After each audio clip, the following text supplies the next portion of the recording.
test this again.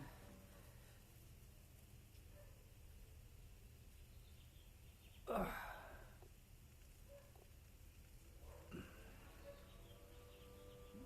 let's test this again.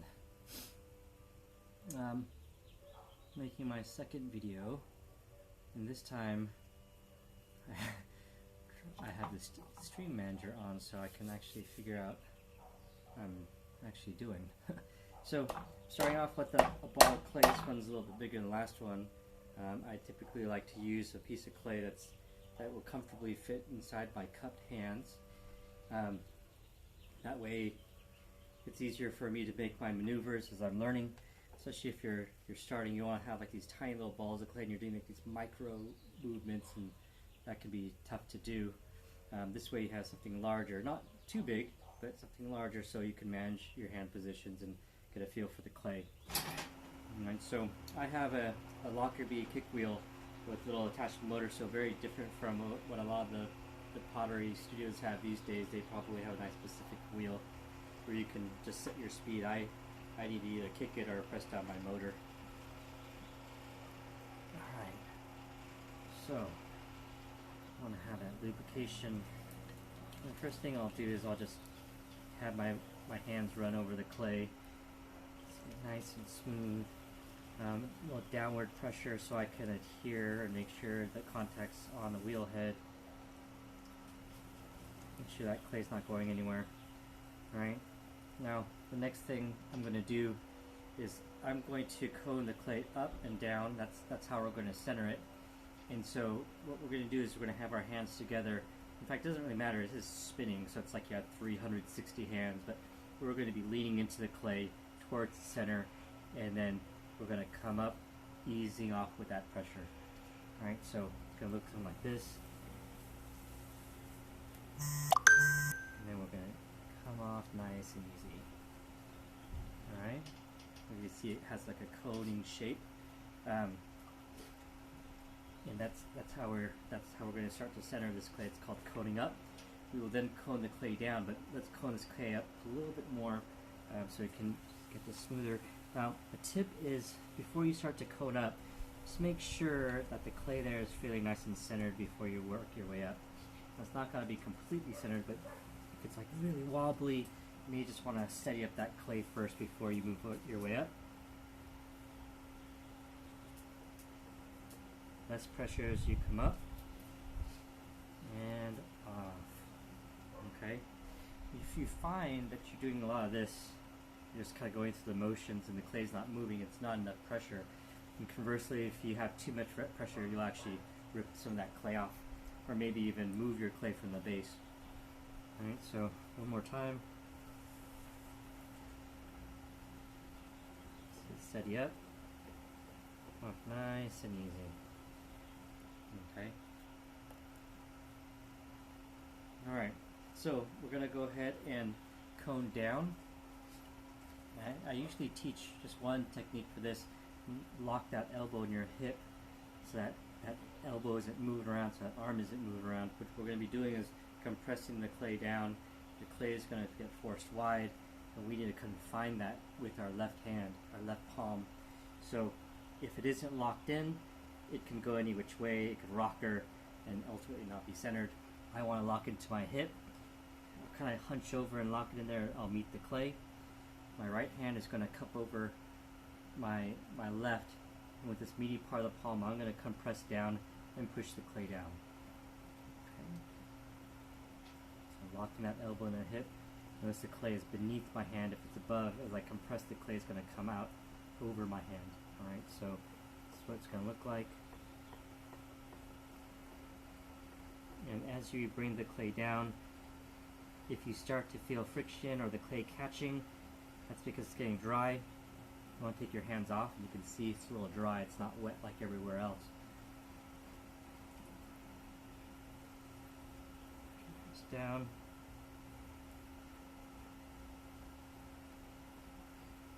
Again, come off if you need to. Come off nice and easy.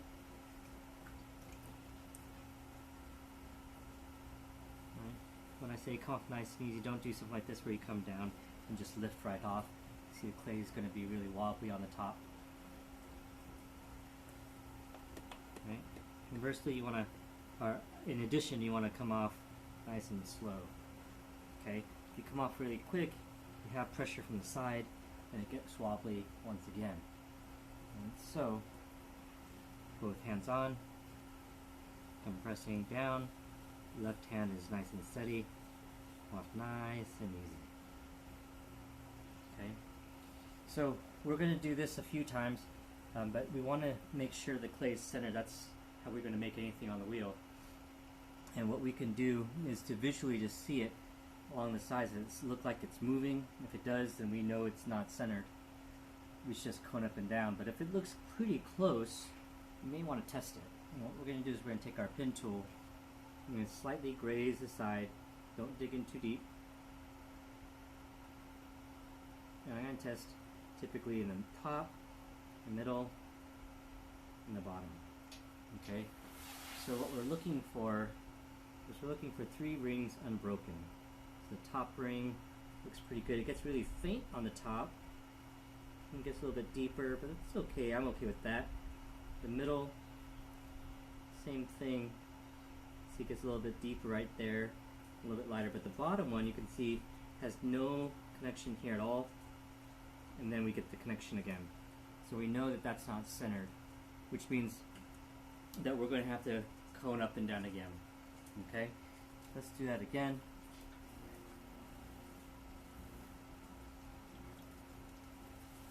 And use my pinkies to kind of push in the clay. You never want to really push in with this side or that pinky because clay is going in. If my finger gets caught, it's gonna hurt. So you want to use that outside hand, the right side hand. Compress that clay in there a little bit.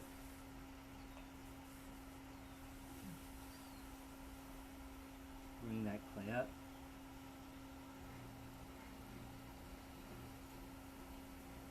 Up nice and easy. Getting pretty dry. Want to make sure my hands are wet.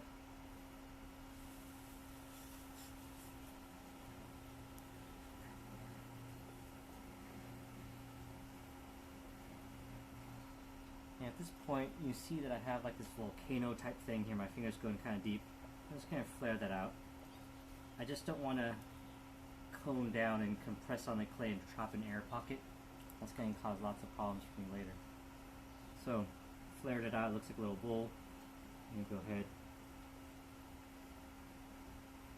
start coating down.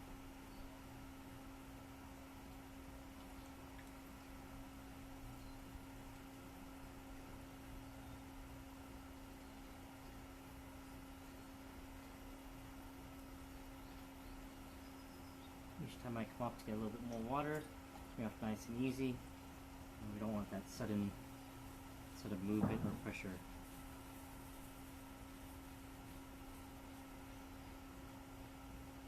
A lot of people, when they wipe their hands, they'll scrape their hands clean of all that clay. I actually think that clay is good because it helps retain some of that water that we so desperately need. Make sure this runs nice and slick under our hands.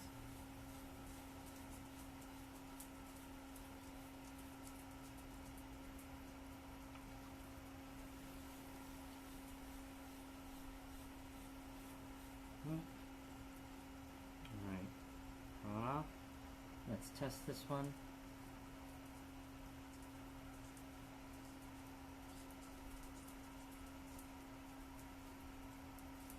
That ring.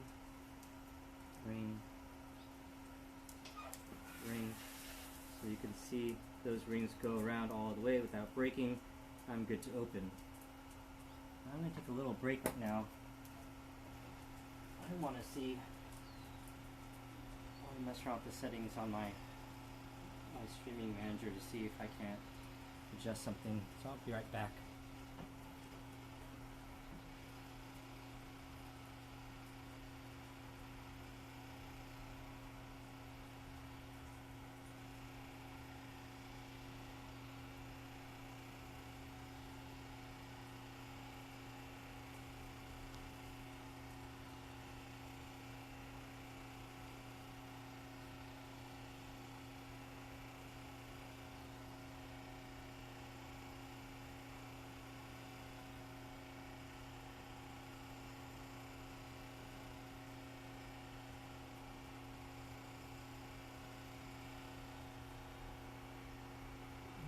So I see that there's one viewer here, and I'd really appreciate if you could help me out. I'm trying to test out the chat feature, so if you can see if you can chat with me, just a test or something, so I know it's working. Like I said, this is my second video. The first video didn't even exist anymore because I didn't know how to save it. But yeah, if you're actually there, then it'd be nice. Help me out. All right. So we're gonna go ahead and open this. I'm gonna brace my piece now. As we learn, it might have taken us a while, maybe a couple of weeks, depending on how much you've been practicing. But it's taking you a while to center, so we're gonna brace that piece instead of just eyeballing the center. I'm going to brace this piece like so. I'm gonna make a little divot in the center. And what I'm gonna do, because when that water runs out in there, I get to the dry part of the clay, it's gonna get pretty rough. I'm gonna put a little bit of water in my well, so it's lubricated as I go down. Use my two thumbs to compress down, and I'm gonna stop for a second. Okay. I'm gonna test how thick the base is. So what I'm gonna do is I'm gonna compress down. I'm gonna poke down here and meet the clay with my finger. I can see that it's that thick. That is quite thick. I want it to be about a pinky width. And so I'm going to go down a little bit more. Now, you want to err on the side of being too thick because it's easier to go down. It is harder to, well, make the base thick again. So err on the side of being too thick, and then you can always correct that.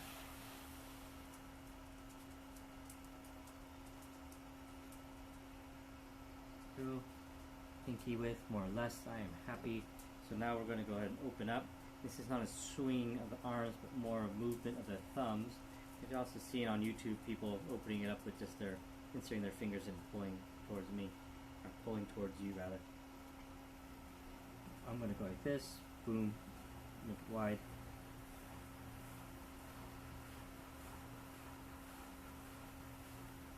And at the very end, I'm going to curl my thumbs in and create a nice little ledge. So I'm going to go flat and then roll my thumb so it has a nice little ledge. I can actually just grab that, and that's going to help me with my next lift, or my first lift rather. And what I want to do now is compress the clay in here. It's going to be for some finger marks.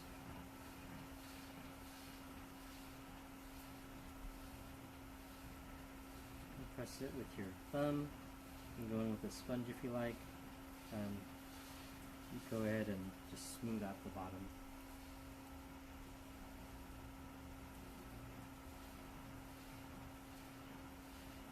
You get a sponge, remove that water.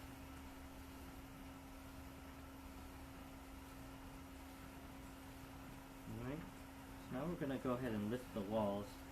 You want to go a little bit slower.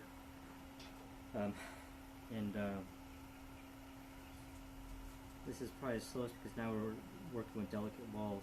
I like to wrap my fingers around like so. This is the base down here, and my thumb can line there. I'll use my thumb as like a place marker for my hand. It's really my fingers compressing together, but that thumb helps me where it is. Helps me be opposed to those other fingers because I don't have x-ray vision.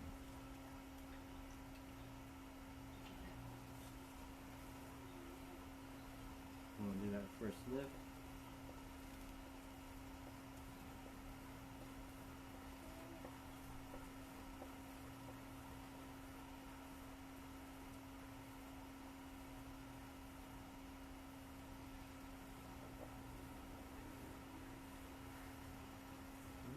So remember, it's a compression and a lift.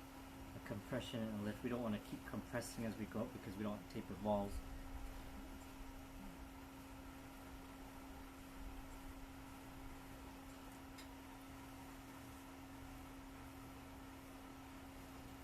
You can see my thumb is still working in the guidance for my fingers so they line up. Eventually this piece is going to get too tall for me to do that.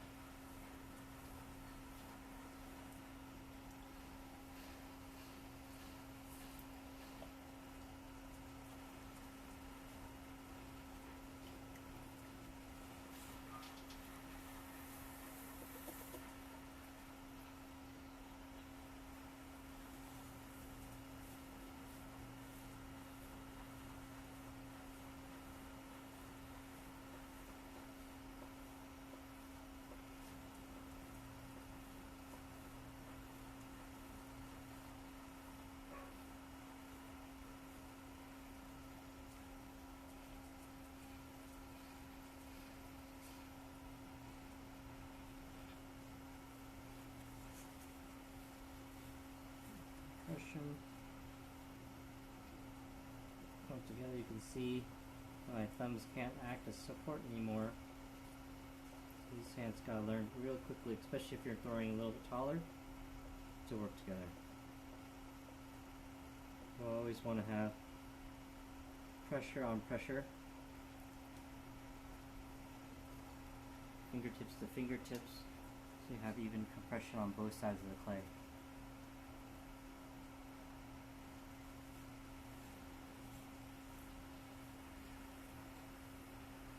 You can see we're compressing that clay. We're bringing that bowl of clay right here. That's going up, giving us a taller pot.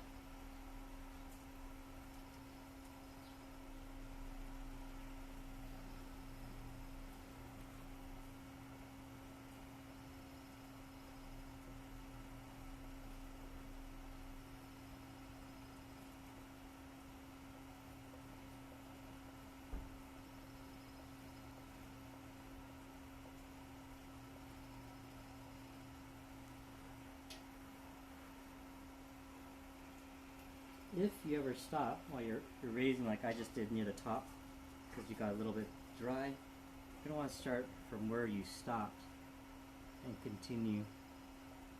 If I start from the bottom again, I'm going to have thin walls and that's going to collapse.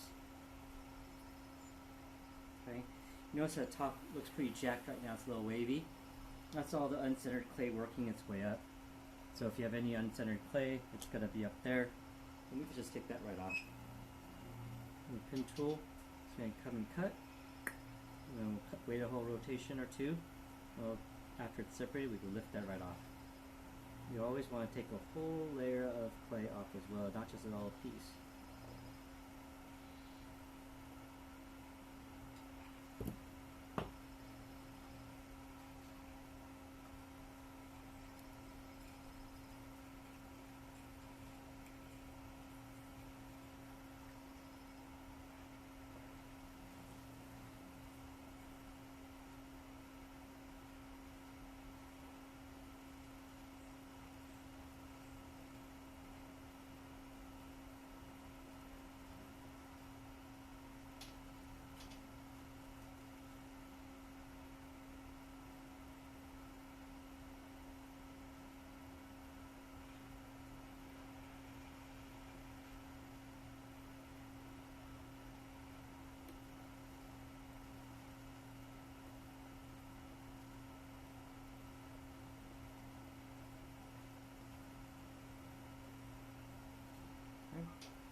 Off the top again.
It's real quiet, real quick when I'm working. I wish the chat feature was working because I don't think it is. I'm wondering if that one viewer is actually a viewer.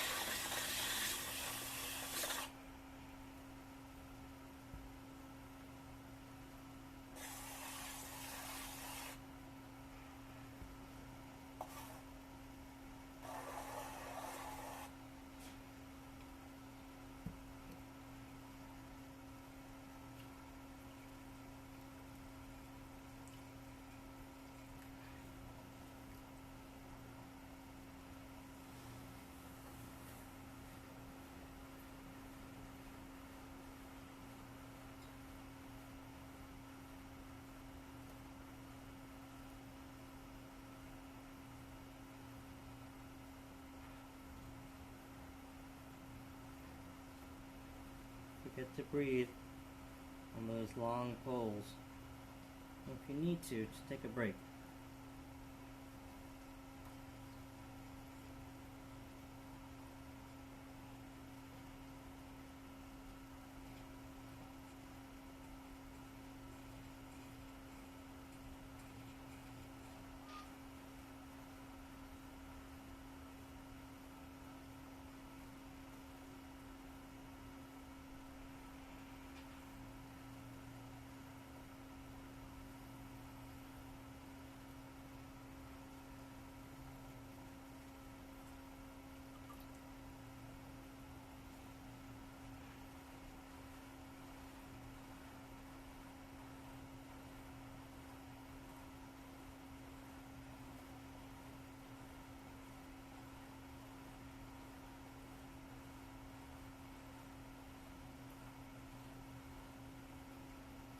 Alright.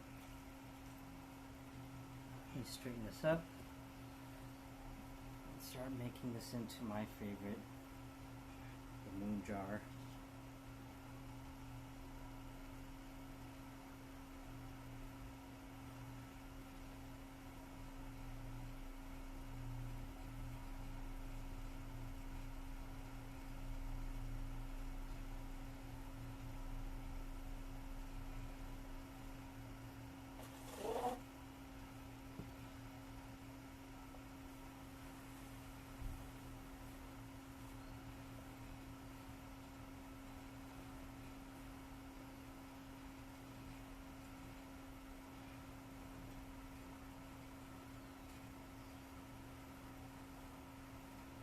First pass to make it a little bit wider.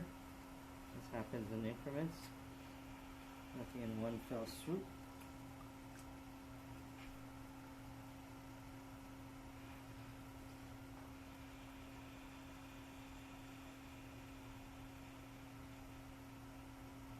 Stretch the craft too much at any given time.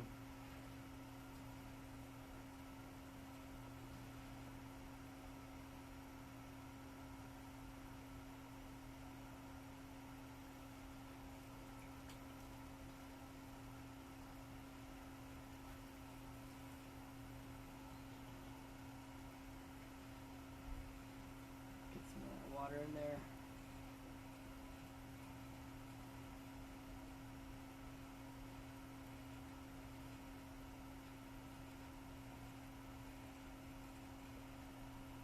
Ooh, a little dry.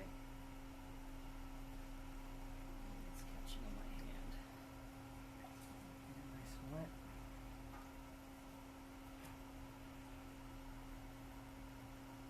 Just let it stick on inside there.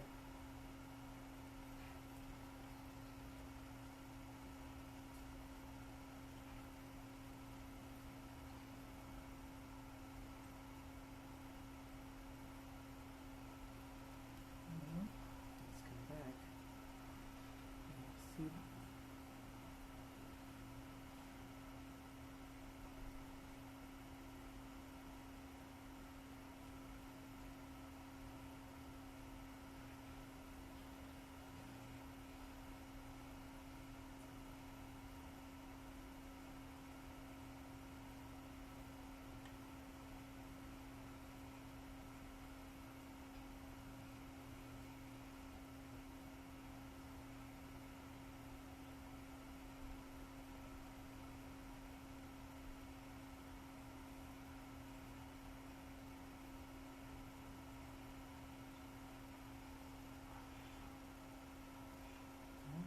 Form. I'm just bring in my rib. I'm working on the outside a little bit together. Interior. Nice round form that I love. And the rib is nice because I can keep that nice round form.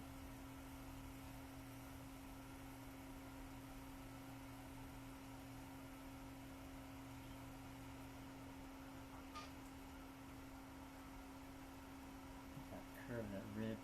That helps me get that shape that I like.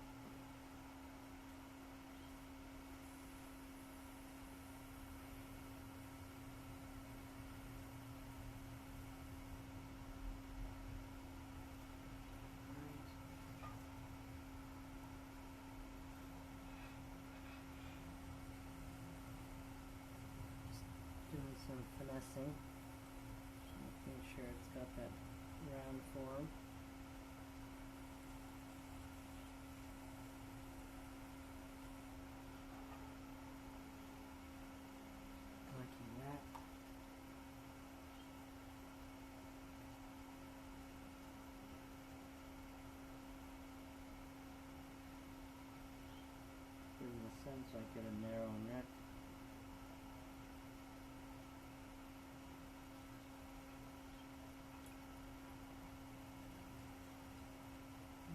Ooh, a little thin. It's okay. This just needs a little bit more support.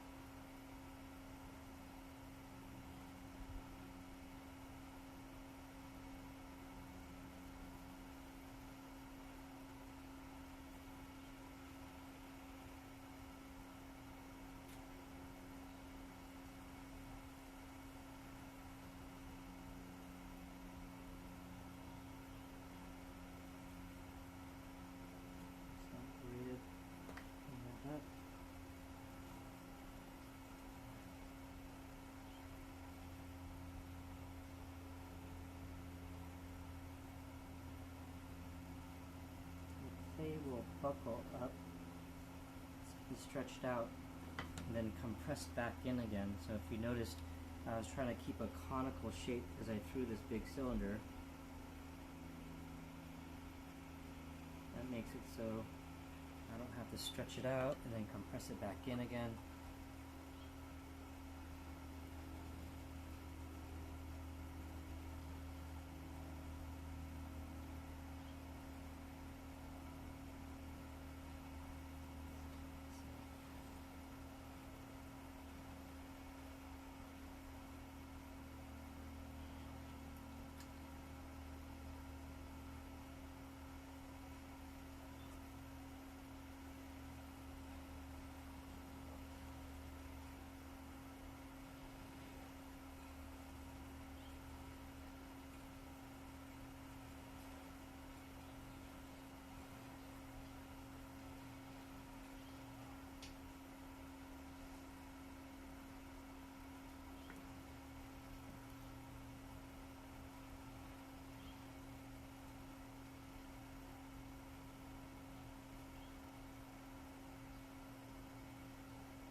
Tighter and tighter.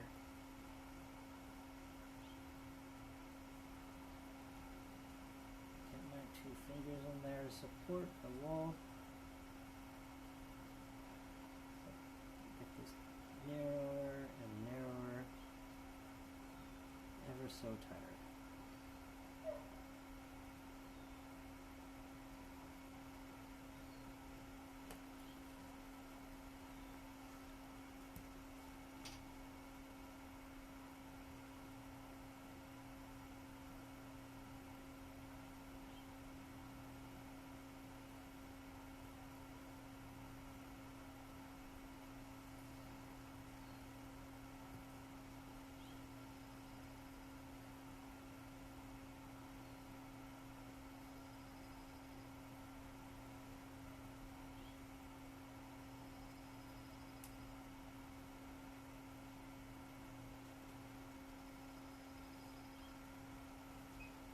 Start thinking about capping this up and how that lip's going to look.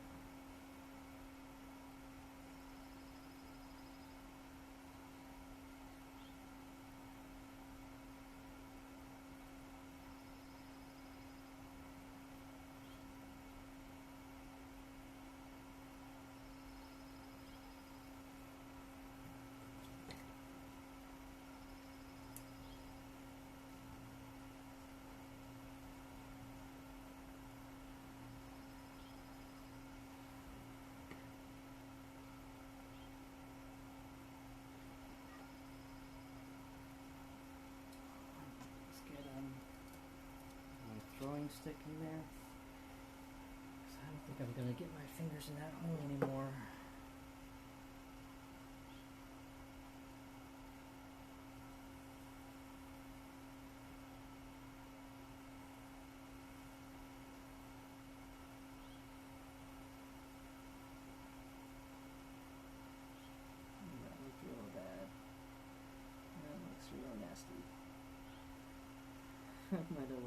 in there too much.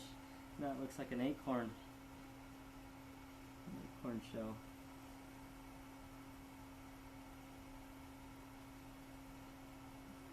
And I think I lost this one. So that's how that works. So what do we do? I can pretend I meant to do that, but I think I call it quits. So let's do this.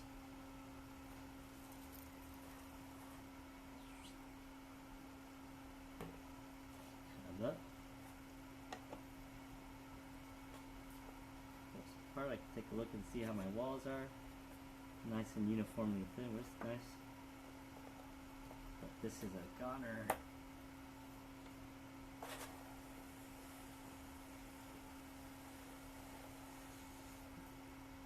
I guess the question I ask myself is why that happened. Okay, it's probably really thin. And if it's really thin, it can only take so much water. I got a little bit too much water. Lost its plasticity. And said, see ya. So, that's me too. I'm going to say, see ya. Alright, see you guys next time.